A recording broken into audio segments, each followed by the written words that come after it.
മാന്യ വ്യക്തികളെ, പ്രിയ അമ്മമാരെ, സഹോദരിമാരെ, കർഷക സഹോദരന്മാരെ, എല്ലാവർക്കും എൻ്റെ സ്നേഹ നമസ്കാരം. ഒരു ദുരന്തം വിശകലനം ചെയ്യാനായിട്ട് നമ്മളെല്ലാവരും കൂടിയിരിക്കുകയാണ്. ഞാനടക്കമുള്ള ആളുകൾ ദുരന്ത സ്ഥലത്ത് പോയി അതിൻ്റെ ഭീകരത നമ്മൾ പത്രത്തിലോ ഇതൊന്നും വായിക്കുന്നത് പോലെയല്ല, നേരിട്ട് കാണുമ്പോൾ നമ്മുടെ മുന്നിലുള്ള അതിൻ്റെ ഭീകരത നമുക്ക് വ്യക്തമാവും. ആ ഭീകരത ഉൾക്കൊണ്ടുകൊണ്ട് ഇനി ഇത് വരാതിരിക്കാനും ഇന്ന് നടന്നുകൊണ്ടിരിക്കുന്ന ഇനി വരാൻ പോകുന്ന മറ്റു ഭീകരത നമുക്ക് എങ്ങനെ തടയാൻ കഴിയും എന്നതിനെ കുറിച്ച് നമ്മൾ ആലോചിക്കുന്ന സമയത്താണ് ഇത് ഒരു അവസരമായിട്ടെടുത്ത് ചില ആളുകൾ പണമുണ്ടാക്കാനും ഇതിന് കാരണക്കാരായ കോർപ്പറേറ്റ് രാഷ്ട്രീയത്തെ പിന്തുണയ്ക്കുന്ന രീതിയിലുള്ള നയപരിപാടികളുമായിട്ട് മുന്നോട്ട് വരുന്നതും ആ പരിപാടി നടത്തുന്ന സ്വാമിനാഥൻ ഫൗണ്ടേഷൻ അടക്കമുള്ള ആളുകൾക്ക് നമ്മളുടെ വെസ്റ്റേൺ ഘാട്ട് പീപ്പിൾ ഫൗണ്ടേഷന്റെ പേരിൽ കത്തയക്കുന്നു. ഞങ്ങൾക്ക് ഞങ്ങളുടെ കർഷകരുടെ അഭിപ്രായങ്ങൾ ആ സെമിനാറിൽ വന്ന് ഞങ്ങളുടെ അഭിപ്രായം രേഖപ്പെടുത്താനായിട്ട് അവസരം തരണമെന്ന് ജെയിംസ് സാറിന്റെ പേരിൽ കത്തയക്കുന്നു. അതിന് യാതൊരു മറുപടിയും കിട്ടാതെ വരികയും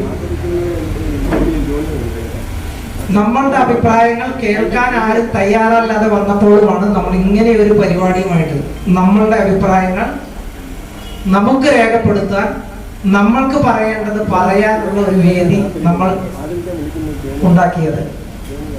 ഒരു സ്വാമിനാഥൻ കമ്മീഷൻ റിപ്പോർട്ടിനെ കുറിച്ച് എല്ലാവരും കേട്ടെങ്കിൽ കർഷകർക്ക് ഒരുപാട് നല്ല കാര്യങ്ങൾ ചെയ്ത റിപ്പോർട്ടാണ്. ആ റിപ്പോർട്ടിനെ കുറിച്ച് തന്നെ ആദ്യത്തെ വിയോജനക്കുറിപ്പ് എഴുതിയ ആളുകളിൽ ഒരാളാണ്. കാരണം വെച്ചാൽ അന്നത്തെ പ്രശ്നത്തിലെ കർഷകരുടെ WTO ട്രേഡ് അഗ്രിമെന്റ് ഈ പ്രശ്നങ്ങളെ സംബന്ധിച്ചു കൂടി സ്വാമിനാഥൻ പഠിക്കണമെന്ന് ആവശ്യപ്പെട്ട കേരളത്തിലെ വർക്കിച്ചേട്ടനും ഞാനും രാജു സേവർ അടക്കമുള്ള ആളുകൾക്ക് അതിൽ ഉൾപ്പെടുത്താത്തതിനുള്ള പ്രതിഷേധമായിട്ട് അന്ന് ഞങ്ങൾ രേഖപ്പെടുത്തിയത്.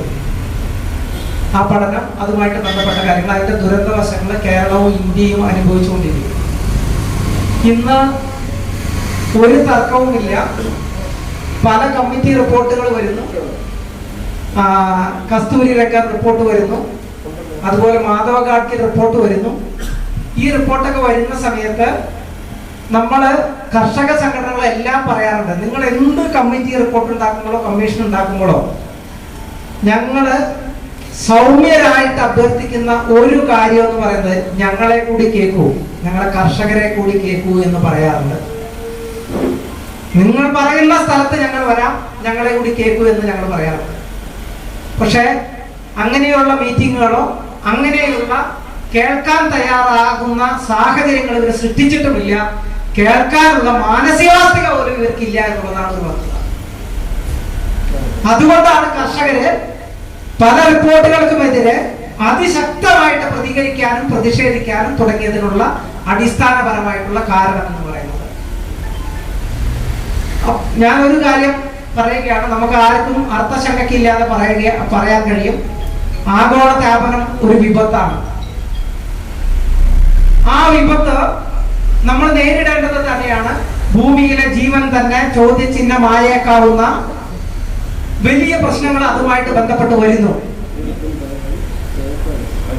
അതിന്റെ പേരിൽ മുതലെടുക്കുന്നവർ മനസ്സിലാക്കേണ്ടുന്ന ഒരു കാര്യം എന്ന് പറയുന്നത്, ആഗോള താപനത്തിന്റെ ഏറ്റവും വലിയ ദുരന്തം അനുഭവിക്കുന്നത് അത് കർഷകരാണ്, ആദിവാസി അതുപോലുള്ള അധസ്ഥിത വിഭാഗങ്ങളാണ്, ഈ നാട്ടിലെ സാധാരണക്കാരാണ്. ആ കാര്യത്തിൽ യാതൊരു തർക്കവുമില്ല. ആരാണോ ദുരന്തം അനുഭവിക്കുന്നത്? കർഷകന്റെ ഉൽപാദനം കുറയുന്നു. ഞാനൊരു പഠനം വായിച്ചു, നാളെ ഇനി ചൂട് കൂടിയ കാപ്പി പൂക്കില്ല, റബ്ബർ വെട്ടിയാൽ പാല് വീണില്ല, അതുപോലെ തന്നെ എല്ലാ കാർഷിക തേങ്ങയുടെ ഉൽപാദനം കുറയും. ഈ പഠനങ്ങളൊക്കെ ഞാൻ വായിച്ചു. അതുപോലെ തന്നെ അതിവർഷം കൊണ്ടും അതിവേനൽ കൊണ്ടും ഉൽപാദനത്തെ ബാധിക്കുക, കൃഷിനാശം ഉണ്ടാവുക, ഉരുൾപൊട്ടലുകൾ ഉണ്ടാവുക, ഇതിന്റെ എല്ലാ ദുരന്തവും കേരളത്തിൽ മാത്രമല്ല, ഇന്ത്യയിൽ മാത്രമല്ല, ലോകം മുഴുവൻ ഇതിന്റെ ദുരന്തങ്ങളെല്ലാം പേറുന്നത് എന്ന് പറയുന്നത് പൂർണ്ണമായിട്ടും കർഷകരാണ്. ഏറ്റവും ആദ്യം ബാധിക്കുന്ന കർഷകരെയാണ്, ഈ നാട്ടിലെ അധസ്ഥിത വിഭാഗങ്ങളെയാണ്. ആരെയാണ് ഇതിന്റെ പേരിൽ സർക്കാർ ആഗോളതാപനത്തെ തടയുന്നതിന് വേണ്ടിയിട്ട് എടുക്കുന്ന നടപടികളുടെ ഭാഗമായിട്ട് എടുക്കുന്ന ഓരോ കാര്യങ്ങളുടെയും ദുരന്തങ്ങൾ അനുഭവിക്കേണ്ടി വരുന്നതും കർഷകരാണ് എന്ന് നമുക്ക് കാണാൻ സാധിക്കും. അത് കർഷക സമൂഹം തിരിച്ചറിഞ്ഞു. വികസിത രാജ്യങ്ങളോട് കർഷക സംഘടനകൾ വിരൽ ചൂണ്ടി പറയാൻ തുടങ്ങി, നിങ്ങളുടെ എമിഷൻ ആണ് ഞങ്ങൾക്ക് പ്രതിസന്ധി ഉണ്ടാക്കുന്നത്. കാലാവസ്ഥ മാറണം, ചൂട് കുറയണമെങ്കിൽ നിങ്ങൾ ആദ്യം എമിഷൻ കുറയ്ക്കുമെന്ന് കർഷകരിന്ന് ഗർജിക്കാൻ തുടങ്ങി. നിങ്ങൾ മാറണമെന്ന് പറഞ്ഞു. അങ്ങനെ പറയുന്ന സമയത്ത് ഈ വികസിത രാജ്യങ്ങളും അവരുടെ ബഹിരാഷ്ട്ര പുസ്തകങ്ങളും അവർക്കെതിരെ വിരൽ ചൂണ്ടുന്നവരുടെ വിരൽ മുറിക്കാൻ വേണ്ടിയിട്ട്, ആ വാദഗതികളെ മറിച്ചിടാൻ വേണ്ടിയിട്ട് പുതിയ കുറെ സംഘടനകളെ, എൻവയറോൺമെന്റ് ആക്ടിവിസ്റ്റുകളെ, ലോകം മുഴുവനുള്ള എൻവയറോൺമെന്റ് റിസർച്ച് നടത്തുന്നവരെ, കൺസർവേഷൻ NGO-കളെ, ഇവരെല്ലാം തന്നെ അഴിച്ചുവിട്ടിട്ട് അവരെ ഫണ്ട് ചെയ്തിട്ട് ഈ G7 രാഷ്ട്രങ്ങളും അതുപോലെ തന്നെ അവരുടെ ബഹിരാഷ്ട്ര കുത്തകകളും ഫണ്ട് ചെയ്തിട്ട് പുതിയതായിട്ട് കൊണ്ടുവരുന്ന കാര്യം എന്ന് പറയുന്നത് എമിഷൻ കുറയ്ക്കുന്നതിന് പ്രാധാന്യം നൽകാതെ, കാർബൺ ഡൈ ഓക്സൈഡ് ഇതിന്റെയൊക്കെ എമിഷൻ കുറയ്ക്കുന്നതിന് പ്രാധാന്യം കൊടുക്കുന്ന നയത്തിന് പ്രാധാന്യം കൊടുക്കാതെ ഇവരുണ്ടാക്കുന്ന നയം എന്ന് പറയുന്നത് വൃക്ഷങ്ങൾ വെച്ചു പിടിപ്പിക്കുക, വൃക്ഷങ്ങൾ വെട്ടി നശിപ്പിക്കുന്നത് കർഷകരാണെന്നും കൃഷിയാണ് പരിസ്ഥിതിക്ക് ദോഷമെന്നുമുള്ള തരത്തിലുള്ള നയങ്ങൾ രൂപീകരിച്ച് അതിനു വേണ്ടിയിട്ട് ബഫർ സോണുകളും അതുപോലുള്ള പ്രത്യേക സോണുകളും ഒക്കെ ഉണ്ടാക്കി കർഷകന്റെയും അതുപോലെ തന്നെ ആദിവാസിയുടെയും ഭൂമികൾ പിടിച്ചെടുക്കുകയും കർഷകരെയും ആദിവാസികളെയും മണ്ണിൽ നിന്ന് ആട്ടി ഓടിക്കുന്ന സമീപനം നമുക്ക് കാണാൻ സാധിക്കും. ഒരു NGO സുപ്രീം കോടതിയിൽ ഒരു കേസ് കൊടുത്തു. ആ കേസ് വരുന്നതിന് തൊട്ട് മുമ്പാണ്, നമ്മൾക്ക് എല്ലാവർക്കും അറിയാം, നമുക്ക് ഫോറസ്റ്റ് റൈറ്റ് ആക്ട് കൊണ്ടുവന്നത്. ഒരു ആദിവാസിയെയോ വനത്തിൽ ജീവിക്കുന്ന ഒരാളെയോ ഫോറസ്റ്റ് റൈറ്റ് ആക്ട് പ്രകാരം അയാളെ വനത്തിൽ നിന്ന് പുറത്താക്കാൻ കഴിയില്ല. ഏറ്റവും മനുഷ്യത്വപരമായിട്ടുള്ള ഒരു നിയമം അന്നുണ്ടാക്കപ്പെട്ടു. സുപ്രീം കോടതിയിൽ ഈ ഒരു NGO കേസ് കൊടുത്ത്, കേസ് വന്നതിന് ശേഷം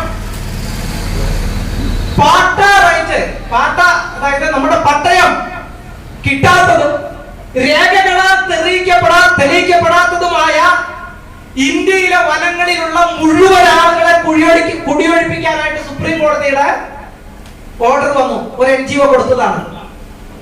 ആ ഓർഡർ വന്നതിന് ശേഷം പിന്നീടുണ്ടായ കാര്യം ശ്രദ്ധിക്കുമ്പോൾ ആരാണ് ഈ ഓർഡറിന് പിന്നിലെന്ന്, ആരാണ് ഇതിനു വേണ്ടിയിട്ട് NGO സപ്പോർട്ട് ചെയ്തെന്ന് നമുക്ക് മനസ്സിലാവും. ആദ്യമായിട്ട് അങ്ങനെ ആദിവാസികളെ ഒഴിപ്പിക്കാൻ നോക്കിയത് ഇന്ത്യയിലെ ഖനനം നടത്തുന്ന കോർപ്പറേറ്റുകളെ അവിടെ ഖനനം അനുവദിക്കാതെ വനത്തിൽ കയറാതെ തടഞ്ഞു നിർത്തിയ ആദിവാസികളുടെ പോരാട്ടം നടത്തുന്ന ആ ആദിവാസികളെയും അവരെ പിന്തുണയ്ക്കുന്ന ജനസമൂഹങ്ങളെയും കാട്ടിൽ നിന്ന് ഓടിക്കാനായിട്ടാണ് ആ സുപ്രീം കോടതിയിലെ വിധി ആദ്യമായിട്ട് വിനിയോഗിക്കപ്പെടാൻ തുടങ്ങിയത്. ആ സമയത്ത് എന്നെ പോലുള്ള ആളുകൾ മനസ്സിലായി, ഇതിന് പിന്നില് കോർപ്പറേറ്റുകൾ അവരുടെ താല്പര്യം സംരക്ഷിക്കാനാണ് ഇത് വിനിയോഗിക്കുന്നത്. മനസ്സിലായപ്പോഴാണ് ഞങ്ങൾ ഡൽഹിയിൽ ആദിവാസികളുടെ യോഗം വിളിച്ചിട്ട് ഫോറസ്റ്റ് റൈറ്റ് ആക്ടിന്റെ കാര്യങ്ങൾ വെച്ചിട്ട് തന്നെ സർക്കാർ ഇവരെ രക്ഷിക്കണമെന്ന് ആവശ്യപ്പെട്ടത്. ഇന്ന് ബഹിർഗമനം കുറയ്ക്കാനായിട്ട് കാർബൺ പുറന്തള്ളൽ അതുമായിട്ട് ബന്ധപ്പെട്ട ഒരു നിയന്ത്രണങ്ങൾ ഏർപ്പെടുത്താനായിട്ട് കേന്ദ്ര സർക്കാർ തയ്യാറല്ല. ഇവിടെ ദുരന്തമുണ്ടായി, കേന്ദ്രമന്ത്രി ഉടനെ തന്നെ, എന്റെ സുഹൃത്തു കൂടിയിട്ടാണ്, ഞങ്ങൾ ഒരുമിച്ച് വളരെ കാലം പ്രവർത്തിച്ചവരാണ്. അദ്ദേഹം ഒരു കത്ത് ഉടനെ തന്നെ പറയുന്നു, പത്രങ്ങളിൽ പറയുന്നു, ഞങ്ങൾ ഇന്ന ദുരന്തങ്ങളൊക്കെ ഉണ്ടാക്കും എന്ന് പറഞ്ഞിട്ട്. അദ്ദേഹത്തിന് 1999 ഇതുമായിട്ട് ബന്ധപ്പെട്ട ചർച്ചകൾ വന്ന സമയത്ത് തന്നെ അന്ന് അധികാരത്തിലിരിക്കുന്ന BJP സർക്കാരിന് SUV-കളുടെ കാര്യത്തെ സംബന്ധിച്ച്, ഡീസൽ വാഹനങ്ങൾ നിരോധിക്കുന്നതിനെ സംബന്ധിച്ചിട്ട്, അതുപോലെ തന്നെ ബയോ ഡീസൽ കൊണ്ടുവരുന്നതിനെ പറ്റി, ബയോഡീസലോ അതുപോലെ തന്നെ എത്തനോളോ കൂടുതൽ ഉൽപ്പാദിപ്പിച്ചാൽ കർഷകനാണ് ഗുണം ചെയ്യുക. ഈ കാര്യങ്ങളെല്ലാം പറഞ്ഞിട്ട് നടപടികൾ എടുത്ത സമയത്ത് ആ കാര്യങ്ങളിൽ ഒന്നും തന്നെ നടപടി എടുക്കാതെ എന്താ പറയുക, ഉപ്പുകൂട്ടികളായിട്ടിരുന്ന ആളുകൾ അവരാണ് പറയുന്നത്, ഇപ്പൊ നമ്മളോട് പറയുന്നത് അവിടെ വനം കയ്യേറിയതും ബാക്കി കാര്യങ്ങളുമാണ് പ്രശ്നം എന്ന് പറയുന്നത്. വാഹനങ്ങളുടെ നിയന്ത്രണം ഏർപ്പെടുത്തിയാൽ, ഡീസൽ വാഹനങ്ങൾ നിരോധിക്കേണ്ട പ്രശ്നം വന്നാൽ, എത്തനോളും ബയോഡീസലിനും കൂട്ടുന്ന അളവ് കൂട്ടുന്ന കാര്യങ്ങൾ വന്നു കഴിഞ്ഞാൽ അത് ഈ നാട്ടിലെ കോർപ്പറേറ്റുകളുടെ താല്പര്യങ്ങളെയാണ് ബാധിക്കുക. അതുകൊണ്ട് അവരുടെ ലാഭത്തിന് ഒരു രൂപ കുറയുന്ന ഒരു നടപടിയും എടുക്കാനായിട്ട് ഈ കേന്ദ്ര സർക്കാരുകളോ സംസ്ഥാന സർക്കാരുകളോ ഒന്നും തന്നെ തയ്യാറല്ല. അവരുടെ ലാഭം അതേപോലെ നിലനിൽക്കണം. അവർ ചെയ്യുന്ന തെറ്റുകൾക്ക് അത് നമ്മളാണ്, കർഷകരും ആദിവാസികളുമാണ് ചെയ്യുന്നത് എന്ന് വരുത്തി തീർത്ത് നമ്മളെ കുറ്റവാളികളാക്കി നമ്മുടെ താമസ സ്ഥലങ്ങളിൽ നിന്ന് അതുപോലെ തന്നെ എല്ലാ സ്ഥലങ്ങളിൽ നിന്ന് ആട്ടി ഓടിക്കാനുള്ള ശ്രമങ്ങൾ നടക്കുന്നു. അങ്ങനെ ശ്രമങ്ങൾ ഞങ്ങളുമായിട്ട് വന്ന് അതേപോലുള്ള സിദ്ധാന്തങ്ങളും അതേപോലുള്ള പഠനങ്ങളുമായിട്ട് വരുന്ന ആളുകളെ ചോദ്യം ചെയ്യേണ്ടത് ഈ നാട്ടിലെ ആദിവാസികളുടെയും കർഷകരുടെയും തന്നെ ഒരുമിച്ച് ചേരുന്ന പല വിധത്തിലുള്ള വേദികൾ ഉണ്ടാവേണ്ടത് ആവശ്യമാണ്. അത്തരത്തിലുള്ള ഒരു പോരാട്ടവും നമുക്ക് അനിവാര്യമാണ്. ബഹിഷ്കരണം, കാർബൺ പുറന്തള്ളൽ അത് കുറയ്ക്കുന്നതിന് വേണ്ടിയിട്ടുള്ള നയങ്ങളുടെ പോരാട്ടത്തിൽ നമ്മളും പങ്കുചേർന്നുകൊണ്ട് നമ്മളെല്ലാവരെയും സംഘടിപ്പിച്ചുകൊണ്ട് നമ്മളെ ബാധിക്കുന്ന പ്രശ്നത്തിന് പരിഹാരമാണ് നമ്മളെല്ലാവരും ഒരുമിച്ച് നിൽക്കണമെന്ന് പറഞ്ഞുകൊണ്ടും ഈ യോഗത്തിലെ അധ്യക്ഷ പ്രസംഗം ഞാൻ അവസാനിപ്പിക്കുകയാണ്. നമ്മൾ ഒരുമിച്ച് നിന്നില്ലെങ്കിൽ നമുക്കൊരു ജീവിതമില്ല. കർഷകര് ചൂടുകൂടിയ കർഷകരെ വിത്തുകൾ മുളക്കില്ല. അപ്പോൾ ബഹുരാഷ്ട്ര വിത്തുകൾ പുതിയ വിത്തുണ്ടാക്കി അവരുടെ വിത്തുകൾ മുളയ്ക്കും. നമ്മൾ വിത്തില്ലാത്തവര്, നാളെ നമ്മൾ കൃഷിയില്ലാത്തവര്, അങ്ങനെ ഒന്നുമില്ലാത്തവരായിട്ട് മാറാൻ പോവുകയാണ്. ഇവിടെ കർഷകരുടെ മുന്നിലും ബാക്കിയുള്ളവരുടെ മുന്നിലും ഒരൊറ്റ ചോദ്യമുള്ളൂ, നമ്മള് പട്ടിണി കിടന്ന് മരിക്കണോ അതോ പൊരുതി മരിക്കണോ എന്നുള്ളത്. രണ്ടും മരണമാണ്. നിങ്ങൾ തീരുമാനം എടുക്കുക, പട്ടിണി കിടന്ന് ഇഞ്ചിഞ്ചായി മരിക്കണോ, അതിൽ എത്രയോ അന്തസ്സാണ് നമുക്ക് പൊരുതി മരിക്കുന്നത്. അതുകൊണ്ട് ഈ തെറ്റായ നയങ്ങളെ നമ്മൾ ചോദ്യം ചെയ്യും.